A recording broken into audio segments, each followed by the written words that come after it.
আমাদের একটা big chance কালকে ম্যাচ জিতলে ইনশাল্লাহ ভালো একটা সিরিজ জিতে হবে, সবার মধ্যে কনফিডেন্স বিল্ড করবে অ্যাগেন। অলমোস্ট আমরা লাস্ট ম্যাচ জিতার পরে ওইটা বিল্ড করতেছে, সবাই হাসি খুশি আছে।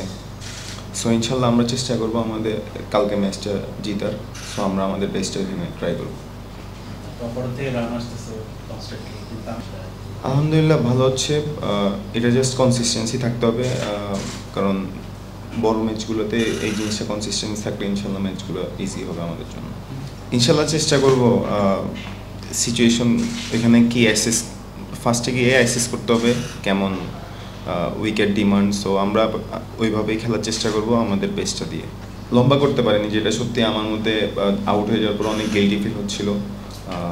হয়তো বা সেট হয়ে গেছি, উইকেট সুন্দর ছিল, এটা 100 মারা যেত। সো আউট হওয়ার পরে খারাপ লাগছিল, তো দ্বিতীয় ব্যাটটা আনসার্টেন একটা রান আউট হয়ে গেছে। সো আমরা এটাই আসলে আমাদের টিম মিটিংয়ে বলা হচ্ছে বা সবাই বলতেছে যে আমরা যদি সেট হই তাহলে আমাদের বড় খেলতে হবে। না, এই ব্যাপারে কোনো কিছু এখন যাই না, আমরা নর্মাল ম্যাচের জন্যই আসলে প্রিপেয়ার্ড। ইমন ভাই, আপনি প্রথম 2 ম্যাচে একটু পজিটিভ ইন্টেন্টে ব্যাটিং করেছেন, পুরো দলের সাথে পজিটিভ ইন্টেন্টই ছিল। প্রশ্ন হচ্ছে যে আপনি অ্যাজ এ ব্যাটার কাকে আইডিয়ালাইজ করেন এবং পরের ম্যাচগুলোতে আসলে ইন্টেন্টটা থাকবে কিনা পুরো দল? চেষ্টা করি আসলে সিচুয়েশনটা এখন যেরকম ওইভাবে খেলার, এটাই আসলে চেষ্টা করতেছি যে আমার যেটা ন্যাচারাল ওইভাবে খেলার। আর কাকে আইডিয়ালাইজ করেন? আইডিয়ালাইজ বলতে তামিম ভাইয়ের খেলা ফলো করতাম অনেক, বাট এখন হচ্ছিল বিরাট কোহলিও অলমোস্ট ওর শেষের দিকে। এখন ট্রাভিস হেডের খেলা আমার খুব ভালো লাগে। জীবনের সব আয়োজন এখানে একসাথে। অবশ্যই ভালো লাগতেছে লাস্ট ম্যাচে যেভাবে মিরাজ ভাই, পাটোয়ারি অ্যান্ড তানভীর অনেক ভালো বোলিং করছে। সো এটা অবশ্যই আমাদের জন্য ভালো। ওইভাবে রান টার্গেট নাই, বাট আমি সবার সাথে কথা বলতেছি, মানে যারা যারা খেলছে সবাই বলতেছে উইকেটটা ভালো আছে। সো চেষ্টা করবো যদি ইনশাল্লাহ স্টার্টটা পাই ওইটা বড় করার ইনশাল্লাহ।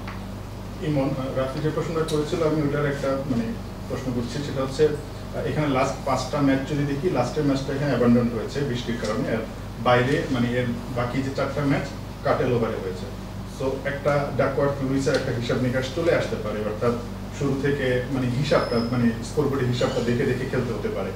এটা একটু আপনাদের প্ল্যানিং এ থাকবে কিনা, বা কিভাবে আসলে এটা ম্যানেজ করবেন? যদি আসে ইনশাল্লাহ তখন ওইভাবে খেলার চেষ্টা করবো। হাসারাঙ্গার এগেইনস্টে ব্যাটিং করছেন, তো তাকে কতটা টাফ মনে হয়েছে? প্রথম ম্যাচেও তার বিপক্ষে ব্যাটাররা খুব ভালো ব্যাটিং করে নাই, আর এই লেগ স্পিনাররা আসলে কতটুকু ইম্পর্টেন্ট? রিশাদকে আমরা 2টা ম্যাচে মিস করছি। হ্যাঁ, ও ভালো বোলার, বাট খুব বেশি আমাকে টাফ টাইম দেয় না। আমি জাস্ট যে বলটাতে আউট হয়েছি ওইটা ওর আমি লাইনটা মিস করছি। বাট ইম্পর্টেন্ট লেগ স্পিনাররা এখন ওয়ার্ল্ড ক্রিকেটে অনেক বেশি ইম্পর্টেন্ট। রিশাদও খুব ভালো করতেছে, ইনশাল্লাহ অপরচুনিটি পাইলো ওর বেস্ট। প্র্যাকটিস করলে ভালো হইতো বলতে আমরা তো খেলার মধ্যে আছি। সো আমাদের অলমোস্ট আমরা রেডি, জাস্ট আমাদের বেস্টটা দেওয়ার কালকের জন্য। আর শান্ত ভাইটা এখন পর্যন্ত ভালো আছে আলহামদুলিল্লাহ।